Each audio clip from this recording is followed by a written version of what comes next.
I'm throwing you off by switching up the view here on our Skycam there. I wanted to just give a different view to show you that it's foggy all around in Grand Forks and in other places too. We're looking at some murky conditions right now on our Skycam in Grand Forks and elsewhere too. We're really dealing with this fog that's going to be a problem for us through the day today. Here's a look at our visibility reports. I should say through the morning. As we move through the morning hours, we'll watch this lift.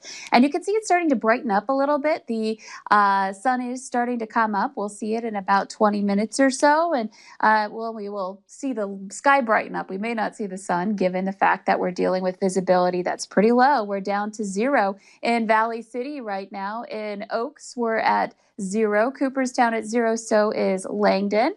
And we'll continue to have some issues with visibility throughout the day today, or this morning rather. We're at a quarter-mile visibility in Grand Forks. Over to the east, there are some places too in northwestern Minnesota where we're really struggling with visibility, but it's not so bad. The farther south and east you go, we've got some reports in the 3 to 5 mile range. Here's a look at your radar right now. So I mentioned that we have different kind of weather going on today from north to south. You can see there's some storms and rain north of Minot. That system's going to bring a better chance for rain and thunder as we head into the afternoon in the northern valley. So you're more likely to be more on the gray side, a little cooler today. Right now, 30s to some 40s, even a 50 in Detroit Lakes. It's 49 in Fargo and 39 in Grand Forks. And here's a look at the afternoon planner to really show you that difference. Up north, we're looking at temperatures around 50 for your afternoon highs, mid to upper 60s in the south. The wind really picks up too. And there is that threat for a thunderstorm or two by 4 o'clock more into northwest Minnesota. We'll talk all about this. We'll go through your hour-by-hour planner to show you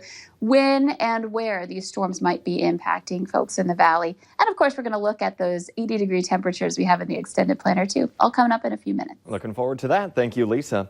There's long-awaited news from Minnesota's governor. His stay-at-home order will be lifted, and some non-essential businesses can reopen Monday in stages. Governor Tim Walz says that bars, restaurants, barbershops, and salons will open on June 1st. That will coincide with increasing testing, tracing, and isolating the virus in the state. Walz also says that Minnesotans can gather in groups less than 10. The governor says this decision is fluid, and it can be dialed back if the cases spike again. Meanwhile, the state of Minnesota says 24 more people have died from COVID-19. That brings the total to 638, but 9 of them are listed with COVID-19 being a probable cause, meaning a positive test result isn't on file. 431 new cases have also been reported for a total of 12,917. More than 8,700 are listed as recovered. In North Dakota, 2 more deaths have been reported from the illness, bringing the total number to 40. They have also reported 76 more cases, bringing that total to 1,647. 969 people have recovered, and there are 678 active cases in the state. The new cases include Cass County's highest daily case count of positive tests, with 69. The total number of new cases is the highest number since a mass testing event last month at LM Wind Power for employees and others in Grand Forks. North Dakota Governor Doug Burgum made the most of his time with the president yesterday.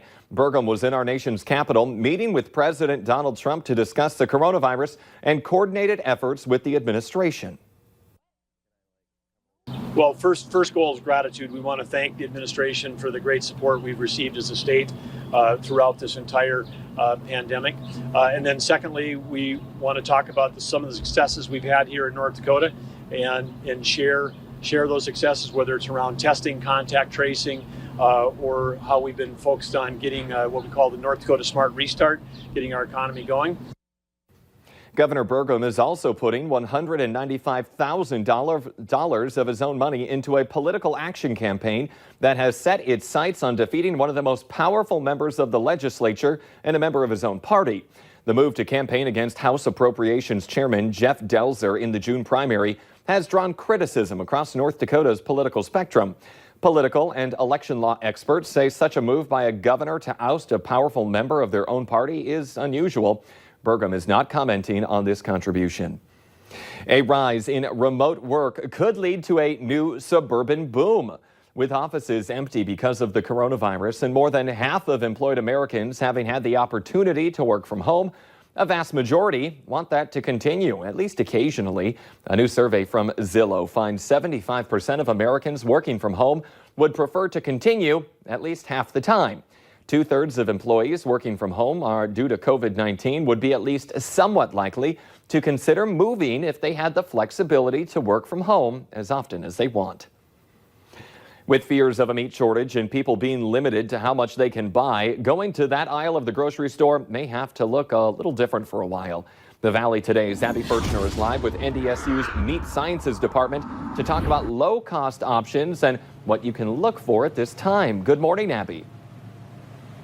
Yeah, good morning, Jordan. With that meat shortage fear, there are some things, though, that you can still get that will still taste just as delicious on the grill. And that's why I'm here with Spencer Wirt, who is the Meat Lab manager. And okay, we're going to start with the lowest cost options. What are some things people can still grill up this season? Yeah, so Eric went out shopping yesterday and found some different things throughout the town of Fargo. We have it spread out here, like you said, lowest cost to most expensive. And there's a few items on this low cost spectrum that some people might not be familiar with. And the first I want to start off with is the pork shoulder steak. Comes out of the Boston butt. Most of the time you are familiar with Boston butt as being turned into pulled pork, but if we cut it into a steak against that blade bone, against that shoulder bone, you can throw it at high heat, grill it at high heat, and then take it to medium rare like we should pork all the time, and it turns into an awesome cut. Another cut that actually comes from the Boston butt. Boston butt's really really versatile. You can use it for a lot of different things. These are called country style ribs. This is something that you're going to want to barbecue, slow roast, cook it like you would a rack of ribs, back ribs, spare ribs, whichever, and turns into a nice flavorful pork. Moving on up, we have a eye of round roast, and that is something that a lot of people probably aren't familiar with. Yeah, I've never heard of it. Something like that it comes from the rounds. It's going to be a little tougher. We're going to want to use some marination, which we'll get to later on this morning, on the best way to prep something like that. Moving on down, tri-tip. Hopefully everybody's familiar with that by now. It's an awesome, delicious cut. Ground beef, that's the one thing that you're going to see pricing all over the board. The beef market right now is crazy. Yeah. Just know that there is still some options for cheaper side of ground beef, depending on where you go, where you get it from, but that's the one variable right now that you're going to see prices. So maybe go towards pork more for right now, ground beef a little later? Well, like on the end of that table we have a ribeye, and that was priced at $9.99, $8.99, I think, which is still a reasonable, cheap price for a ribeye steak. So things are kind of weird right now, but you definitely can find some cheap cuts out there. There just might not be what you're familiar with. Right. There's so many different options, but of course we're going to show you here in just a few minutes how you can tenderize and cook those pork chops. You might have never maybe grilled those before. You're unfamiliar with them. Well, we'll get you familiar so you can definitely throw those on the grill this year. Yeah, try something new this summer. I'm loving it. Abby Ferchner reporting live. Thank you very much. While some industries have put a halt on hiring, others need workers right now. We have the details on that next, right here on The Valley Today.